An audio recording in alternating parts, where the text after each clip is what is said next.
Kita akan membahas mengenai polemik menteri jadi saksi di MK. Ini ada yang mengatakan nggak ada relevansinya, tapi di satu sisi ada yang mengatakan juga kita perlu tahu nih bagaimana aliran bansos ini apakah juga mempengaruhi dari para pemilih di Indonesia. Kita akan bahas mengenai hal ini dengan narasumber yang sudah hadir di studio. Di samping saya sudah ada Mas Heru Widodo, koordinator persidangan tim kuasa hukum Anies Muhaimin. Ya. Assalamualaikum, selamat pagi Mas Heru. Selamat pagi, Mbak. Sehat ya. Mas Arief, sehat. Kemudian juga ada Prof. Andi Muhammad Asrun, Guru Besar Bidang Hukum Konstitusi Universitas Pakuan Bogor. Selamat pagi, Prof. Selamat pagi, Prof. Assalamualaikum. Kemudian juga ada Bang Martin Simanjuntak, tim kuasa hukum TKM Prabowo Gibran. Selamat pagi, Bang Martin. Selamat berpuasa. Selamat berpuasa juga. merayakan Hari Paskah. Baik. Oh, Happy Easter. Happy Easter, betul. Dan kita juga akan masih menantikan juga Bang Firman Jaya, tim kuasa hukum TPN Ganjar Mahfud untuk hadir bersama kami. Terkonfirmasi, tapi sayangnya pagi ini kita belum biar komplit gitu via ada 01, 02, 03. Betul, Ju. Oke, saya mau ke Bang Heru dulu. Bang Heru, ini sebenarnya apa sih landasan dari 01 ini untuk meminta sejumlah menteri di kabinet untuk hadir dalam persidangan? Kan katanya nggak ada relevansinya. Kenapa hadirnya di sidang MK? Ya, pertama begini, di dalam hukum acara, ya, hukum acara PHP Presiden di pasal 2 ayat 2 PMK 4 2023 itu dimungkinkan. Jadi selain para pihak, pemohon, termohon, pihak terkait, ada lagi pihak namanya Bawaslu dan pemberi keterangan. Begitu, pemberi keterangan itu bisa masuk di situ. Kemudian selain itu bisa masuk di ketentuan pasal 41. Ya, di pasal 41 PMK yang sama 4 2023 itu Mahkamah dapat menghadirkan atau memanggil saksi. Begitu. Jadi dari dua pintu itulah kami dan pasangan 01, pemohon 1 dan pemohon 2 menyampaikan kepada Mahkamah tentang urgensi hadirnya menteri-menteri yang dalam konteks penyelenggaraan pemilu kami dalilkan bukan menterinya ya. Ada pengelontoran bansos yang tidak masuk akal dalam jangka waktu 1 bulan. Konteks dengan Pilpres kita yang notabene saat ini sedang ditangani oleh Mahkamah Konstitusi. Iya, konteks karena memang kita mendalilkan adanya pelanggaran, kecurangan. Ya, kecurangan di mana pemberian bansos itu dilakukan di awal tahun 2024 jumlahnya jauh lebih besar dibandingkan dengan pemberian bansos di 2023 selama setahun. Ya.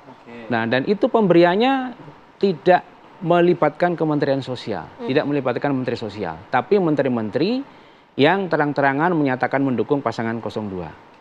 Nah, kalau kita melihat korelasinya dengan perolehan suara, pemberian bantuan itu kita melihat kita mempunyai bukti selalu disampaikan ini pemberian dari Pak Jokowi. Begitu, Pak Jokowi sedang menggadang-gadang putranya, sedang mencalonkan putranya untuk di dalam pasangan 02. Kalau saya mendengar penjelasan sejauh ini sih, ini kayaknya rasa politiknya kental sekali ini loh Mas Heru gitu loh. Karena ini memang sengketa politik. Sengketa politik yang dibawa ke ranah hukum. Nah, itu dia Mahkamah Konstitusi ini apakah lembaga politik atau lembaga hukum? Ini lembaga hukum. Jadi ini merupakan political question yang dibawa ke ranah meja hijau. Jadi tidak bisa diselesaikan di lembaga politik, kemudian di dalam hukum tata negara kita menjadi political question yang diadili oleh Mahkamah Konstitusi. Tapi begini, sebentar ya. Nah, tapi ini kan kita dalilkan ini sebagai penyebab melambungnya suara.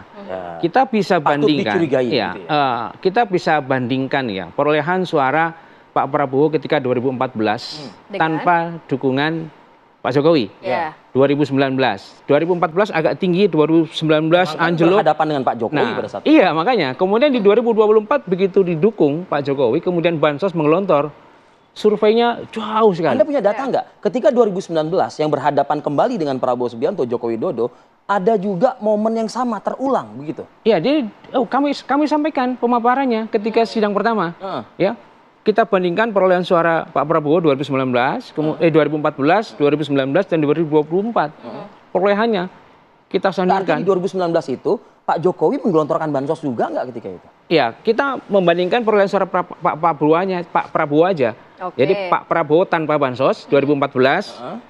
2019 kemudian dengan didukung bansos melejit. Itu salah satu argumentasi. Mas Heru, tadi Anda mengatakan Pak Jokowi, banyak juga pertanyaan yang berseliweran kenapa hanya Menteri Kabinet, kenapa tidak sekalian oleh atasannya begitu Presiden Joko Widodo minta dihadirkan di sidang MK? Iya, itu pilihan. pilihan strategi berperkara ya. Ya. Jadi ketika kita langsung tertuju kepada Menteri Sosial.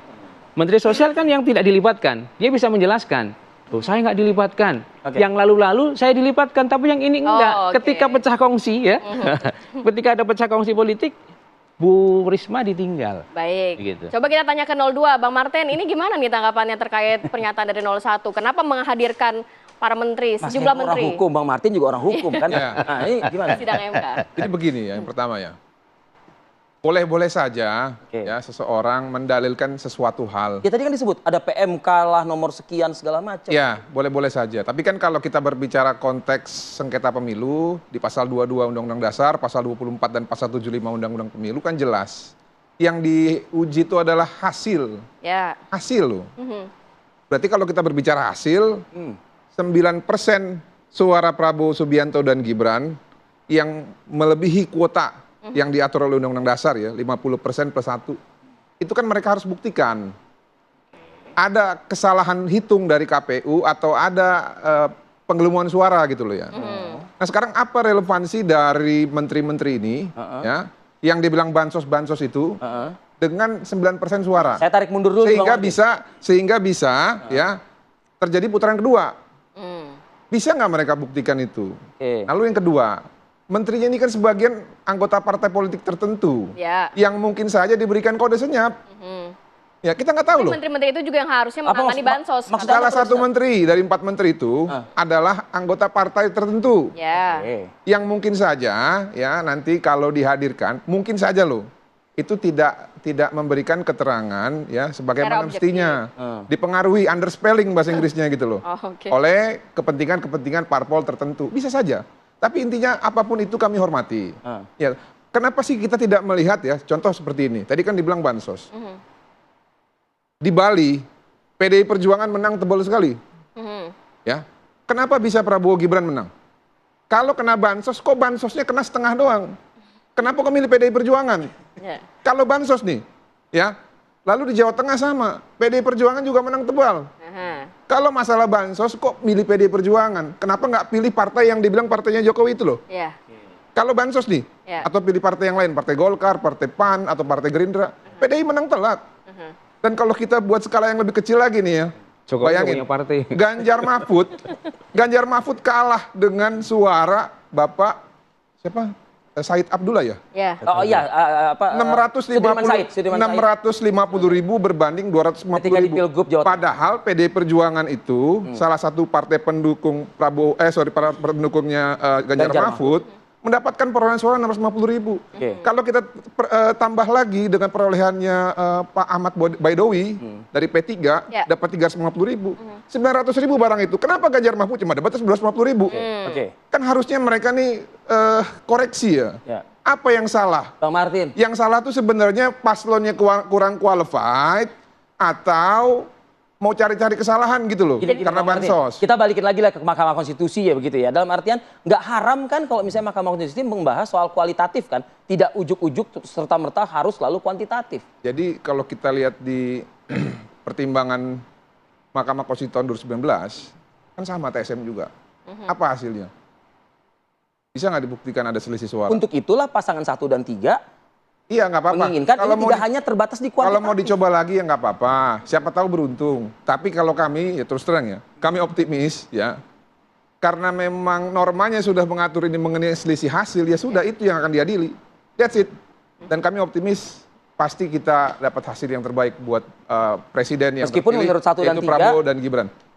Angka suara yang fantastis itu ya berdasarkan dari penggelontoran bansos-bansos tersebut. Saya sih nggak yakin ya, karena kalau kita baca Litbang Kompas juga, bansos itu bukan faktor dominan.